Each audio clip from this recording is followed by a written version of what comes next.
अस्सलाम वालेकुम students, welcome to course एडिक्स। मैं हूं आपका इंस्ट्रक्टर मोहम्मद अफाक और आज हाजिर हुआ हूं सी प्लस प्लस प्रोग्रामिंग की एक न्यू क्लास के साथ। इस क्लास में हम वेरिएबल्स को डिस्कस करेंगे। वेरिएबल के कुछ कॉन्सेप्ट्स जो हैं उनको अब हम देखने जा रहे हैं। पिछली क्लास में हमने वेरिएबल्स की डिक्लेरेशन को देखा था, अब हम वेरिएबल की डिक्लेरेशन के डिफरेंट स्टाइल्स को देख लेंगे। इसी के साथ कांस्टेंट कीवर्ड को भी थोड़ा सा इसमें डिस्कस कर लेंगे। तो चलें शुरू करते हैं। स्क्रीन की तरफ आ जाएं। मैंने एक बेसिक स्ट्रक्चर लिखा हुआ है अपने प्रोग्राम का। पिछली क्लास में हमने देखा था कि अगर आपको एक वेरिएबल डिक्लेयर करना है तो आप integer a is equal to 20 करके आप ये वेरिएबल डिक्लेयर कर सकते थे। मैंने आपको बताया था कि ये आपकी डेटा टाइप है, ये आपके वेरिएबल का नाम है, सिमिलरली ये आपकी वेरिएबल की वैल्यू है। ठीक है, अब फॉर एग्जांपल आपको 3 या 4 या 5 वेरिएबल्स डिक्लेयर करने हैं, मतलब कि आपको a b c इस तरह के 3 वेरिएबल्स डिक्लेयर करने हैं, तो उसके मुख्तलिफ मेथड्स हैं, आप डिफरेंट तरीके से कर सकते हैं। एक तरीका कार तो ये है कि आप इनको सबको अलग अलग लाइन में करें, जैसे int a is equal to 20, ठीक है, फिर सेमीकोलन लगाएं, फिर दूसरी लाइन में आए int b is equal to, ठीक है, 30 और इसी तरह int c is equal to 40। तो ठीक है, देखिए इस तरीके से भी आप ये चीज डिक्लेयर कर सकते हैं। सिमिलरली दूसरा तरीका क्या है? दूसरा तरीका ये है कि आप एक ही लाइन में इन सबको डिक्लेयर कर लें। कैसे? Int a is equal to 20, फिर comma b is equal to 30, comma ठीक है, c is equal to 40, right. अच्छा, ये भी एक ही लाइन में देखिए डिक्लेयर हो गए।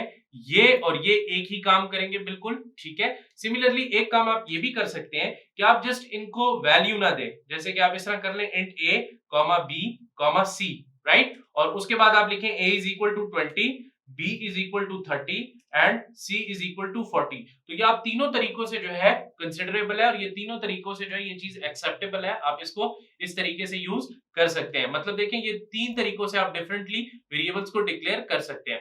अब एक छोटी सी बात जरा सा समझ लें। देखें for example, I hope so ये चीज तो आपको क्लियर हो गई होगी कि आपने किस तरीके से डिक्लेयर करना है। आप इन तीनों तरीके से ये चीज फॉलो अप करें, कोई मसला नहीं आएगा। ठीक है, चाहे 3 लाइनों में करते हैं, चाहे एक ही लाइन में करते हैं, या पहले वेरिएबल्स के नाम लिख के यानी कि इधर उनको डिक्लेयर करके इस जगह के ऊपर उसको डिफाइन करते हैं। देखिए एक चीज जरा समझ ले, इस चीज को हम कहते हैं डिक्लेयर करना, सिर्फ बताना, और इस चीज को कहते हैं इनिशियलाइज करना, कि जब आपका जो बेसिकली आपका वेरिएबल है उसके अंदर उस जगह के ऊपर एक प्रॉपर वैल्यू स्टोर हो जाए। This is what we call defining a variable. इसको हम कह रहे हैं कि हम वेरिएबल को डिफाइन कर रहे हैं या इनिशियलाइज कर रहे हैं। सिमिलरली आपके पास जो ये चीज है, इसे कहेंगे कि हम वेरिएबल को क्या कर रहे हैं, ये हम वेरिएबल को डिक्लेयर कर रहे हैं, सिर्फ बता रहे हैं। ठीक है, इसमें हमने कोई वैल्यू स्टोर नहीं की। तो ये जो चीज है, ये जो लाइन है, ये आपको बता रही है कि आपने वेरिएबल डिक्लेयर भी किया है और डिफाइन भी किया है। ठीक है, देखिए उसमें वैल्यू भी स्टोर की है, इसमें भी आपने वेरिएबल डिक्लेयर भी किया है और डिफाइन भी किया है। लेकिन इसमें आपने क्या किया है, जस्ट वेरिएबल पहली लाइन में डिक्लेयर किया है और दूसरी लाइन में आपने फिर आके वेरिएबल्स को डिफाइन करना शुरू किया है, राइट। तो डिक्लेयर और डिफाइन आपको आई होप सो समझ आ गया होगा। इसके बाद अगर आपको मैं एक छोटी सी चीज और बता दूं, फॉर एग्जांपल यहाँ पे मैं ऐसे करके लिख लेता हूं कि int a is equal to 20, right, और उसके बाद दोबारा मैंने लिख लिया a इज इक्वल टू 30, ठीक है, और अब मैं a की वैल्यू प्रिंट करता हूं। तो आपको पता है स्क्रीन के ऊपर क्या नजर आएगा? आपको स्क्रीन के ऊपर नजर आएगा, क्या नजर आएगा? आप इस वीडियो को जरा स्टॉप करके सोचें कि यहाँ पे आपको क्या चीज नजर आएगी। देखें, सबसे पहले मैंने इंटीजर a के नाम से एक वेरिएबल डिक्लेयर किया 20, ठीक है, उसके अंदर मैंने a के नाम से वेरिएबल डिक्लेयर किया और उसके अंदर मैंने वैल्यू स्टोर कर दी 20, और इस 20 को दोबारा मैंने इस वेरिएबल को 30 वैल्यू दे दी। तो आप एक चीज मेक श्योर कर लें, जो आपने लास्ट वैल्यू दी होगी वो ही वेरिएबल में स्टोर होगी। अगर मैं F9 करता हूं और उसके बाद F10 करता हूं, तो सीधे आपको स्क्रीन के ऊपर क्या वैल्यू नजर आ रही है? 30। तो जो चीज लास्ट में वेरिएबल को असाइन की जाएगी, जो चीज लास्ट में वेरिएबल को असाइन की जाएगी, वो क्या होगा? बेसिकली वो ही वेरिएबल की वैल्यू होगी। ठीक है, इसे कहते हैं रीडिक्लेयरिंग या रीडिफाइनिंग अ वेरिएबल। ठीक है, कि देखिए हमने उसको ऑलरेडी एक जगह पे डिफाइन कर लिया और हम उसको दोबारा डिफाइन कर रहे हैं। अब फॉर एग्जांपल आप चाहते हैं, इधर थोड़ा सा कांस्टेंट कीवर्ड की बात कर देते हैं, कि आप चाहते हैं कि फॉर देखिए अभी तो मुझे कोई एरर नहीं मिल रहा ना, ये वेरिएबल मैंने यहाँ पे डिक्लेयर किया है और इसको मैंने दोबारा यहाँ पे जो है डिफाइन कर दिया है। मतलब यहाँ पे मैंने डिक्लेयर और डिफाइन भी किया और यहाँ पे मैंने उसको अगेन डिफाइन कर दिया है, तो इससे मुझे कोई एरर नहीं मिल रहा, मतलब it is okay with that. ठीक है, मेरे लिए वैल्यू प्रिंट कर रहा है। लेकिन अगर मैं इसके साथ कांस्टेंट कीवर्ड लगा दूं ना, इंट के साथ यहाँ पे अगर मैं आगे लगा दूं क्या, कांस्ट, ठीक है, तो अब क्या होगा आपको पता है? आपको ये एरर देगा। एरर क्या देगा? एरर ये देगा कि जनाब कांस्टेंट जो वैल्यू है वो चेंज नहीं हो सकती। ये बात आपने याद रखनी है।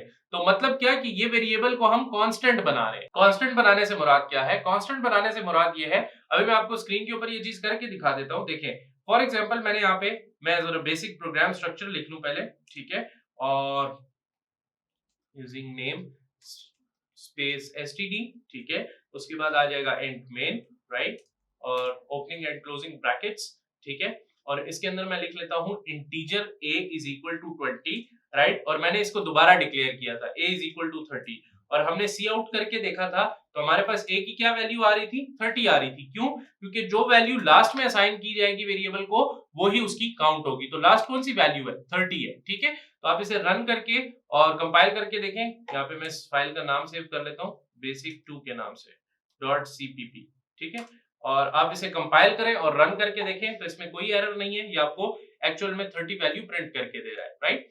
अब अगर मैं इसके साथ कांस्टेंट लगा दूं तो आप इसको रीडिक्लेयर या रीडिफाइन नहीं कर सकते। अब सवाल ये पैदा होता है कि इसको इस्तेमाल क्यों किया जाए। फॉर एग्जांपल, जैसे हमारे पास कुछ स्पेसिफिक चीजें हैं, जैसे हम ले लेते हैं कि हमारे पास फ्लोट में एक वैल्यू है पाई 3.14, राइट, और इसके बाद हम लिख लेते हैं यहाँ पे पाई इज इक्वल टू 2, ठीक है, और आप यहाँ पे लिख लें पाई इज इक्वल टू 2.4, किसी यूजर ने इसको रीडिक्लेयर कर दिया, और आप सी आउट करके देखें पाई को, तो आपके पास क्या आ रहा है यहाँ पे, गौर से देखें इसको। आप इसे F9 करें एंड उसके बाद F10 करें तो आपको 2.4 यहाँ पे नजर आ रहा है, ठीक है। हालांकि ये 2.4 नहीं होना चाहिए था, ये चेंज नहीं होना चाहिए था। आप मुझे बताएं क्या पाई की वैल्यू चेंज हुई है कभी? नो, 22/7 या आपकी वो वैल्यू क्या रहती है? 3.14 रहती है। तो आप इसे क्या बनाएं? आप इसे कांस्टेंट बनाएं। यहाँ पे आप लिख दें कांस्ट, ठीक है। अब अगर देखिए इसको कोई रीडिक्लेयर करने की कोशिश करेगा तो उसको एरर मिलेगा। कैसे? देखे, अगर आपने F9 किया तो ये क्या कह रहा है कि assignment of read only variable, कि ये वेरिएबल जो आपने असाइन किए हैं यहाँ पे, इसको आप दोबारा कोई वैल्यू नहीं दे सकते। जो वैल्यू आपने ये दी है ये इसकी कांस्टेंट वैल्यू और ये ही कंसीडर की जाएगी, आप दोबारा इसको रीडिक्लेयर नहीं कर सकते। तो ये आपके पास था कांस्टेंट कीवर्ड, कि कांस्टेंट हम क्यों यूज करते हैं। अगर एक वैल्यू स्पेसिफिक है और वो चेंज नहीं होती तो मेक श्योर कि आप उसे कांस्टेंट बनाएं, ठीक है, ताकि उसको कोई रीडिक्लेयर ना कर सके। आई होप सो आपको ये क्लास पसंद आई होगी। इंशाल्लाह नेक्स्ट क्लास में अगले टॉपिक के साथ मुलाकात करते हैं, तब तक के लिए स्टे ट्यून्ड। अल्लाह हाफिज।